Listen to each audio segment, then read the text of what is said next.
이제 챕터 1입니다. 이번 장에서는 앞으로 만들 CPU의 범위를 먼저 확정합니다.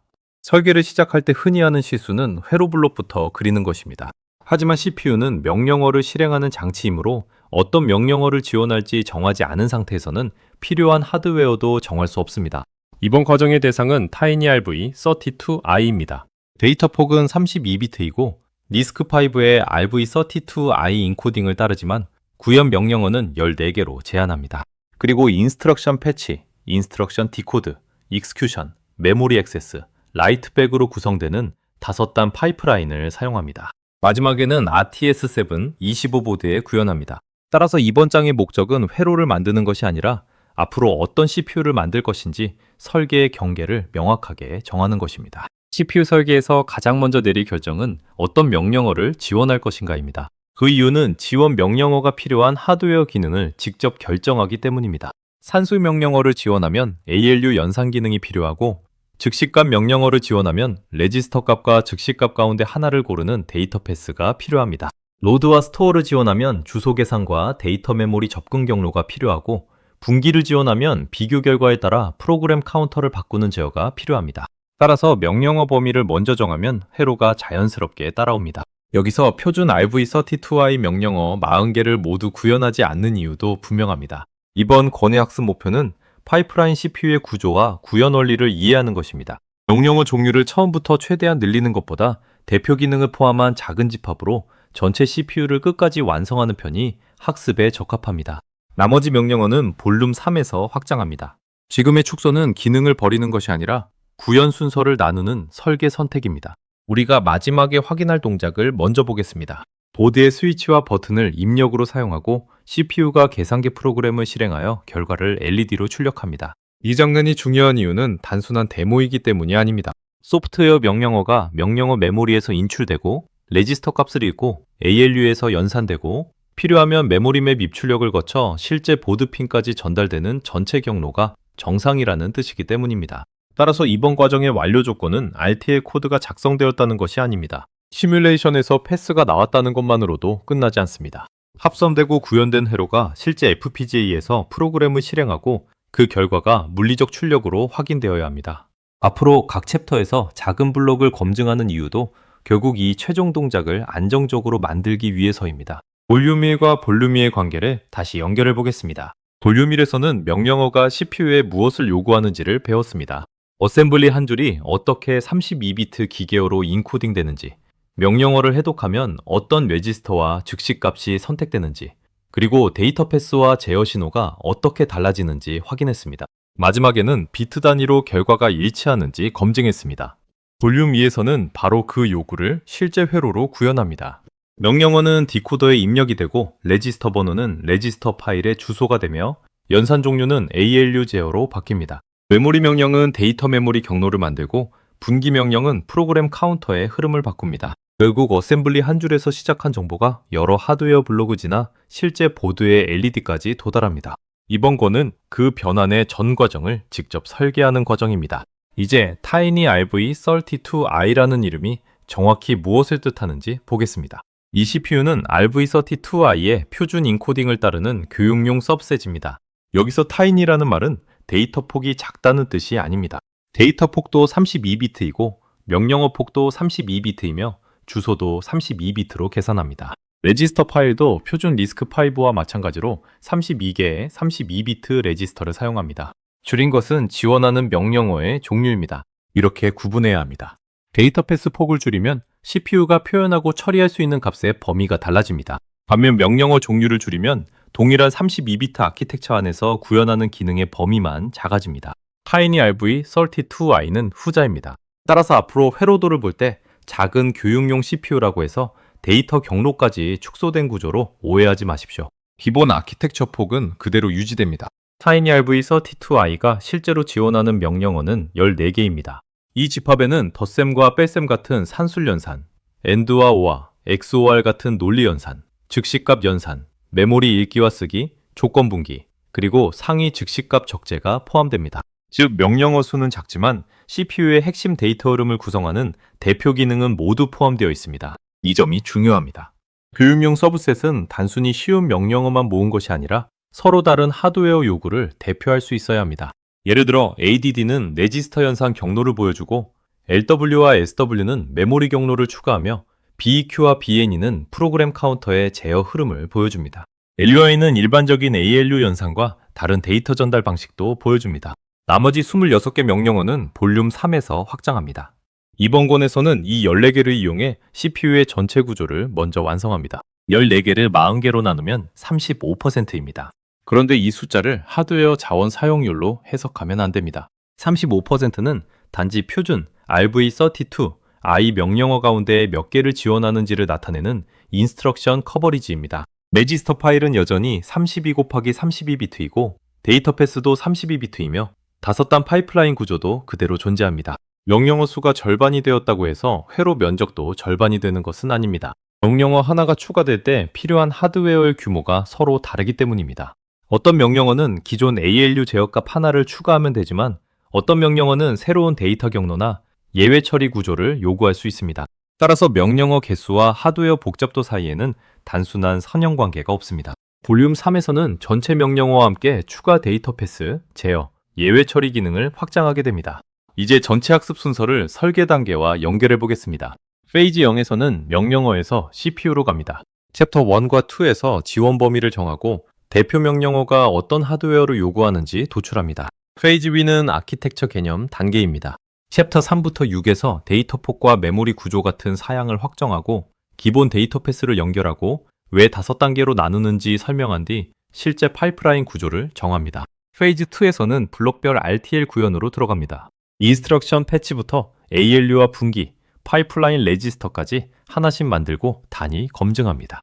페이지 3에서는 메모리와 메모리맵 입출력, 해저드 제어를 붙여 전체 CPU를 통합하고 시스템 시뮬레이션, 프로그램 준비, 합성, 보드 검증까지 진행합니다. 지금은 페이지 0입니다. 아직 회로를 세밀하게 그리기 전에 무엇을 만들고 왜 필요한지를 정하는 단계입니다. 챕터 1에서 결정한 내용을 정리하겠습니다. 첫째, 대상 CPU는 Tiny RV32I입니다. RV32I 인코딩을 따르는 교육용 서브셋이며 14개의 명령어를 지원합니다. 둘째, 기본 구조는 32비트 데이터 패스, 32 곱하기 32비트 레지스터 파일, 그리고 5단 파이프라인입니다. 타인이라는 이름은 데이터 폭이 아니라 명령어 범위를 줄였다는 뜻입니다. 셋째, 완료 조건을 정했습니다. FPGA 보드에서 계산기 프로그램이 실제로 실행되고 LED를 구동해야 합니다. 여기까지는 무엇을 만들지 정한 것입니다. 아직 어떤 블록이 왜 필요한지 구체적으로 도출하지 않았습니다. 다음 챕터 2에서는 4개의 대표 명령어를 출발점으로 삼아 필요한 하드웨어를 하나씩 끌어내겠습니다. 완성된 CPU를 먼저 보여주고 외우는 방식이 아니라 명령어의 요구사항을 따라가며 회로가 생기는 과정을 보겠습니다. 이번 장에서는 볼륨 1에서 배운 명령어를 실제 하드웨어 요구사항으로 바꾸는 방법을 보겠습니다. 대표 명령어는 ADD, LW, SW, BEQ 4개입니다. 이 4개를 고른 이유는 각각이 서로 다른 CPU 기능을 대표하기 때문입니다.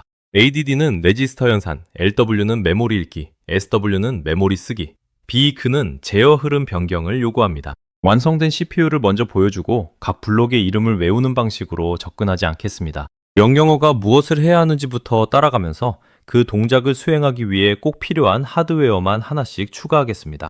이 과정을 이해하면 뒤에서 데이터 패스 그림을 볼 때 각 블록이 왜 존재하는지가 자연스럽게 연결됩니다. 명령어 하나를 회로 요구사항으로 바꿀 때는 동작 순서를 따라가면 됩니다. 먼저 P 연산자를 어디에서 가져오는지 봅니다.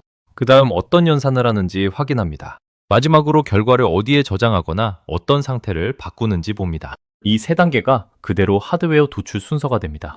이 장의 그림은 아직 실제 RTL 스키매틱이 아닙니다. 기능 요구, 즉 기능 요구 수준의 개념도입니다. 따라서 실제 포트 이름이나 파이프라인 경계를 지금부터 억지로 넣지 않습니다. 또한 명령어가 요구하지 않은 기능도 추가하지 않습니다. 캐시, 분기 예측, 부동 소수점 같은 기능은 현재 타이니 RV32I의 범위가 아닙니다. 중요한 원칙은 간단합니다. 회로는 명령어가 요구한 만큼만 존재해야 합니다. 이제 가장 단순한 ADD부터 시작하겠습니다. ADD는 두 레지스터의 값을 더해 세 번째 레지스터에 기록하는 명령어입니다. 따라서 가장 먼저 필요한 것은 두 값을 동시에 읽을 수 있는 레지스터 파일입니다. 읽기 포트가 2개인 이유가 바로 여기서 나옵니다. 첫 번째 소스 레지스터와 두 번째 소스 레지스터를 같은 시점에 읽어야 하기 때문입니다. 읽은 두 값은 Arithmetic Logic Unit, 즉 ALU로 들어갑니다. ALU가 덧셈을 수행하고 결과를 만든 뒤 그 값은 목적지 레지스터에 기록되어야 합니다. 따라서 쓰기 포트 하나도 필요합니다. ADD만 놓고 보면 레지스터 파일과 ALU 그리고 결과를 되돌려 쓰는 경로가 핵심입니다. 메모리도 필요 없고 프로그램 카운터를 바꾸는 둔기 회로도 필요 없습니다. 이 단순한 골격이 이후 대부분의 산술논리 명령어가 공유하는 기본 구조가 됩니다. 이번에는 LW, 즉 로드워드를 보겠습니다. LW는 메모리에 있는 32비트 데이터를 읽어 레지스터에 저장합니다. 먼저 메모리 주소를 계산해야 합니다. 주소는 기준 레지스터의 값과 명령어 안에 즉시 값을 더해 만듭니다. 따라서 ADD에서 이미 사용한 ALU를 주소 계산에도 재사용할 수 있습니다. 여기서 새로운 요구가 두 가지 생깁니다. 첫째, 명령어 안에 들어있는 즉시 값을 꺼내고 32비트로 확장하는 경로가 필요합니다. 둘째, 계산된 주소로 데이터를 읽을 데이터 메모리가 필요합니다. 읽은 데이터는 최종적으로 레지스터 파일에 기록되어야 하므로 라이트백 경로도 사용합니다. 이 예에서 중요한 점은 ALU의 역할입니다.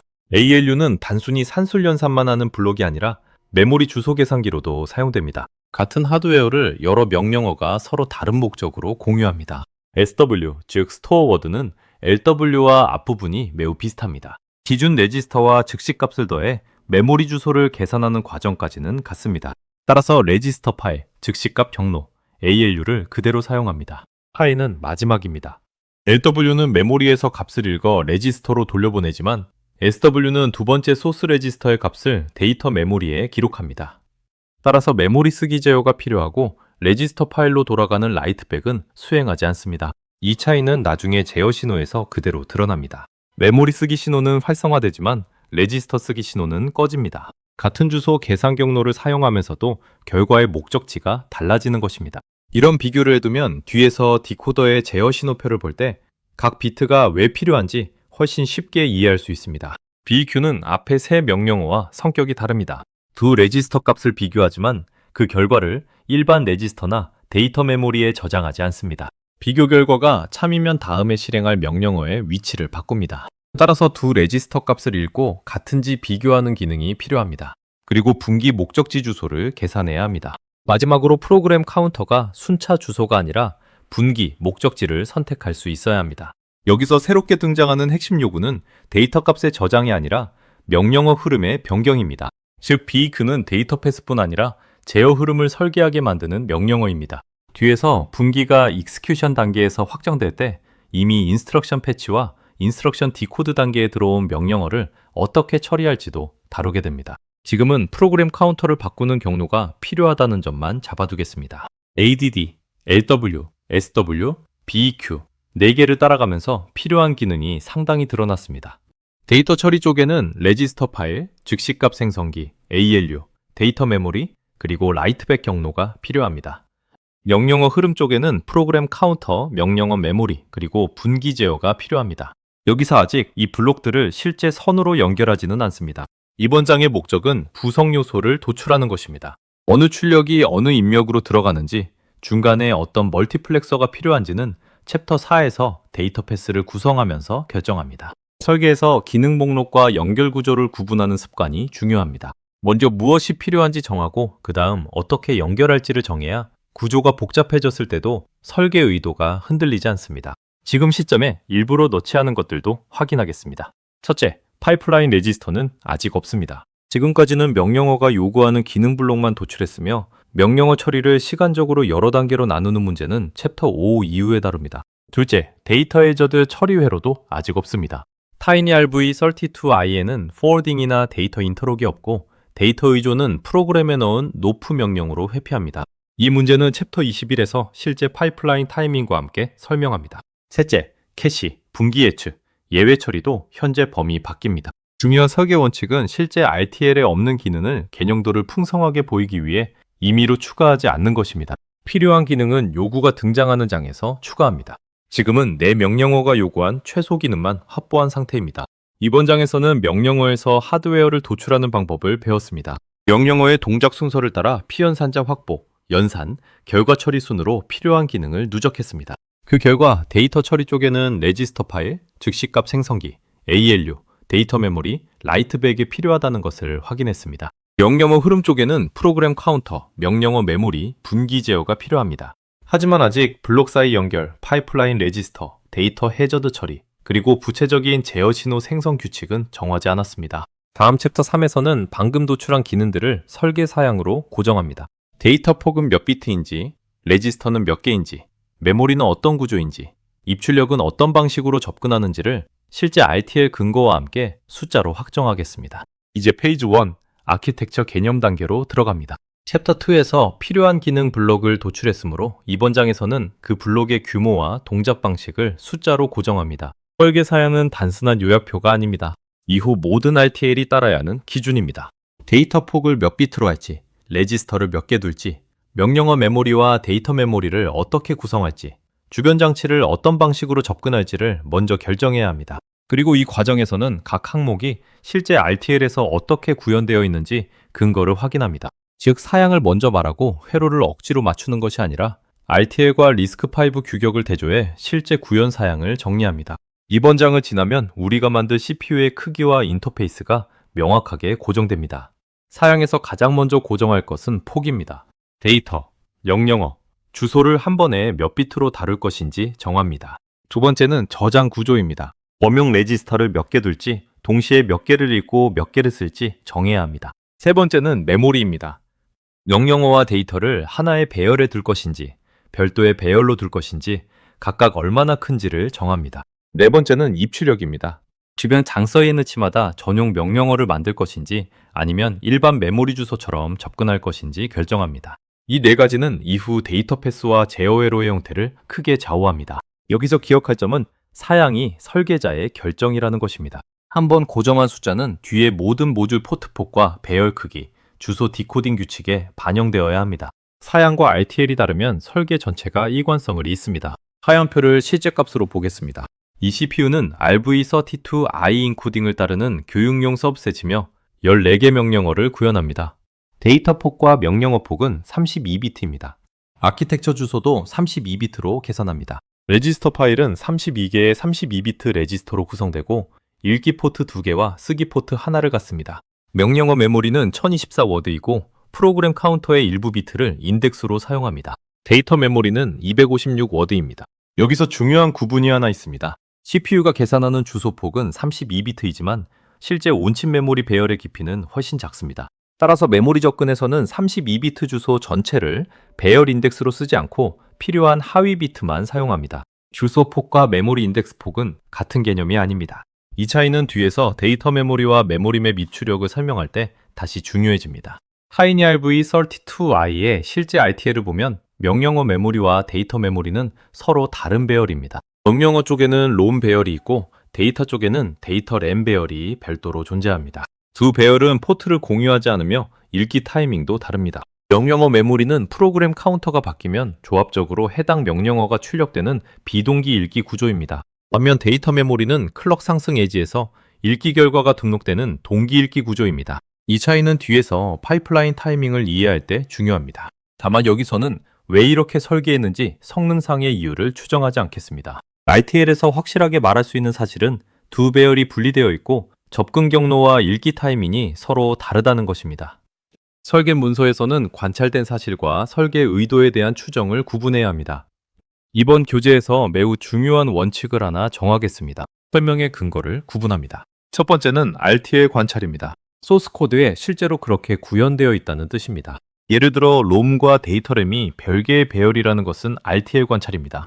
두 번째는 ISA, 즉 인스트럭션 셋 아키텍처가 정한 규칙입니다. 엑스렌이 32비트이고 범용 레지스터가 32개이며 X0가 상수 0이라는 것은 리스크5 규격의 영역입니다. 세 번째는 엔지니어링 추론입니다. ADD가 두 소스 레지스터를 동시에 요구하므로 읽기 포트 2개가 필요하다는 식의 논리적 도출입니다. 반대로 근거 없는 설계 의도나 성능 주장은 하지 않습니다. 메모리를 분리했기 때문에 무조건 빠르다거나 5단위이기 때문에 반드시 이 구조여야 한다고 말하면 실제 코드가 제공하지 않는 인과관계를 만들어내게 됩니다. 앞으로도 무엇이 코드의 사실이고 무엇이 해석인지 계속 구분해서 보겠습니다. 네 가지 설계 결정을 근거와 함께 정리해 보겠습니다.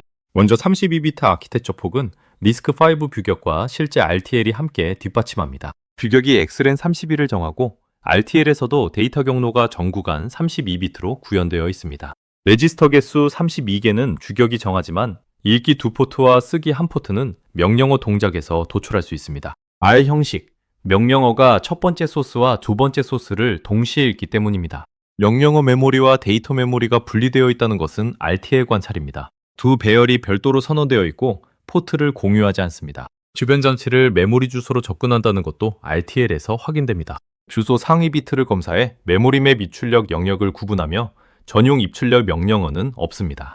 이렇게 각 결정을 어떤 근거로 말하는지 함께 적어두면 설계 설명의 신뢰도가 높아집니다. 사양을 정했다고 CPU 구조가 모두 끝난 것은 아닙니다. 사양은 각 블록의 규모와 기본 동작을 정하지만 블록 사이의 구체적인 경로까지 결정하지는 않습니다. 어떤 출력이 어느 입력으로 들어가는지는 다음 챕터에서 데이터 패스를 구성하면서 정합니다. 또한 5단 파이프라인이라는 항목은 사양에 있지만 왜 5으로 나누는지는 아직 설명하지 않았습니다. 파이프라인 레지스터가 무엇을 저장해야 하는지도 다음 장들에서 결정합니다. 데이터 의존 문제는 더 뒤에서 다룹니다. 현재 TinyRv32i에는 포워딩과 데이터 인트록이 없기 때문에 프로그램에 노프를 넣어 간격을 확보합니다. 분기와 외부 주변 장치 대기에서 사용하는 스톨과 플러시도 아직 생성 규칙과 적용 범위를 다루지 않았습니다. 설계 단계마다 답해야 할 질문을 분리하는 것이 중요합니다. 이번 장은 목적지를 정했고 다음 장부터 경로를 정합니다. 지금 정한 사양 항목이 실제로 어느 RTL 모듈에서 구현되는지 지도를 만들어 보겠습니다. 프로그램 카운터와 명령어 메모리는 인스트럭션 패치 스테이지에서 구현됩니다. 레지스터 파일은 별도 레지스터 파일 모듈, 즉시값은 즉시값 생성기, 14개 명령어의 제어 신호는 디코더가 담당합니다. 산술과 논리 연산은 ALU가 수행하고 분기와 파이프라인 제어는 해저드 브랜치 유닛이 담당합니다. 데이터 메모리는 최상위 CPU 내부 배열로 존재하며 메모리 맵 입출력 주소 해석은 메모리 액세스, MMIO 디코더가 수행합니다. 그리고 5단 분할은 4개의 파이프라인 레지스터, 인스트럭션 패치와 디코드 사이, 디코드와 익스큐션 사이, 익스큐션과 메모리 사이, 메모리와 라이트백 사이의 레지스터로 구현됩니다. 이 표를 기억할 필요는 없습니다. 앞으로 각 챕터에서 하나씩 실제 코드와 연결해 나갈 것입니다. 챕터 3에서 CPU 사양을 숫자로 고정했습니다. 데이터와 명령어, 아키텍처 주소는 32비트입니다. 레지스터는 32개이고 2개를 동시에 읽고 하나를 기록합니다. 명령어 메모리는 1024워드의 비동기 읽기 배열이고 데이터 메모리는 256워드의 동기 읽기 배열이며 둘은 별개입니다. 주변 장치는 전용 명령어가 아니라 메모리 주소 공간을 통해 접근합니다. 여기서 중요한 것은 사양과 구현 근거를 함께 확인했다는 점입니다. 이제 블록의 크기는 정해졌지만 아직 선이 연결되지 않았습니다. 다음 챕터 4에서는 프로그램 카운터, 명령어 메모리, 레지스터 파일, 즉시값 생성기, ALU, 데이터 메모리, 라이트백, 분기 제어를 하나의 데이터 경로로 연결하겠습니다. 그 과정에서 명령어마다 서로 다른 경로가 어떻게 선택되는지 보겠습니다.